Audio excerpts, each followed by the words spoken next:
ઇતિહાસ ગવાહ છે અને અત્યાર સુધી મેં જે અનુભૂતિ કરી છે કે સરકારો એમના વિરોધ કરવાવાળા લોકોને ક્યારેય સાંભળતી નથી, એમને ટેબલ ઉપર બેસાડી અને એમની શું વેદના છે એ સમજવાનો ક્યારેય પ્રયત્ન કરતી નથી. એ પ્રયત્ન કરવાની જગ્યાએ સરકારો એમના આંદોલનને કઈ રીતે તોડી શકાય, એમના અવાજને કઈ રીતે દબાવી શકાય એ માટે જ પોતાની શક્તિનો વ્યય કરતી હોય છે. એ જ વાતનું પુનરાવર્તન આ વખતે પણ થયું.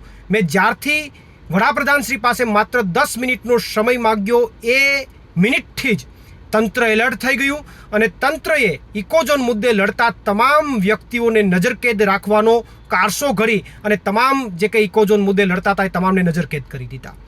મારે એ સરકારને કહેવું છે કે ઇકોઝોન મુદ્દે લડતા તમામ વ્યક્તિઓ, દરેક ગામમાંથી 25-50 વ્યક્તિઓ લડતા હોય, એ લોકોને તમે નજરકેદ કરો અને એમાં તમે તમારી શક્તિનો જે વ્યય કરો એમના કરતાં જે લોકો લડતા હોય એમને 5 વ્યક્તિઓને એમની વાત સાંભળવામાં કદાચ મને એવું લાગે છે કે ઓછી શક્તિ અને ઓછી ઉર્જાનો વ્યય થાય.